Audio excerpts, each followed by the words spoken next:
Mbrëmjen e së shtunës në qytetin e Gjirokastrës ka çelur si parin edicioni 6 i Dropull International Short Film Festival. Për herë të parë, ky aktivitet do të zhvillohet njëkohësisht në Gjirokastër dhe Dropull. Përgjatë 4 ditëve në ekranin e madh të kinemas do të shfaqen 30 filma konkurrues. Prodhime kinematografike nga Shqipëria, Kosova dhe Greqia. Pjesë e programit të festivalit është organizimi i workshopeve për filmin, animacionin, pikturën e të tjerë, me pjesëmarrjen e ardashësve të moshave të ndryshme.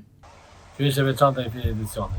Edicioni 6 po ishte e veçantë sepse u organizuan në 2 vende, 2 ekrane, njëkohësisht në një festival. E bëm në Gjirokastër, gjithashtu edhe në Dropull. E filluam në Dropull, sot jemi në Gjirokastër. Janë në konkurrim gjithsej 20 filma të rinj, të cilët janë nga Shqipëria, Kosova dhe nga Greqia.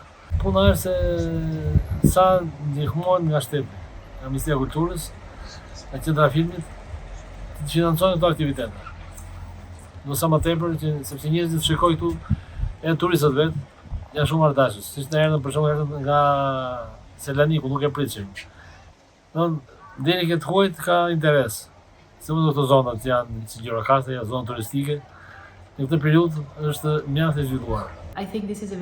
Mendoj se ky është një festival i rëndësishëm për rajonin sepse vendosen ura bashkëpunimi në fushën e kinematografisë midis Shqipërisë, Kosovës dhe Greqisë. Gjithashtu është një mundësi e mirë për komunitetet lokale, që të vinë në kinema për të ndjekur filmat e regjisorëve nga vende të ndryshme. Në këtë mënyrë diskutohet për bashkëpunimin kinematografik rajonal, si edhe forcimin e tij në të ardhmen.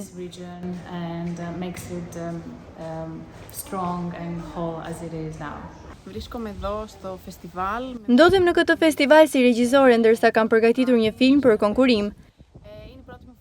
Është herë e parë që vi në Shqipëri dhe Gjirokastër. Është një vend shumë i këndshëm dhe tërheqës. Uroj që festivali të ketë sukses.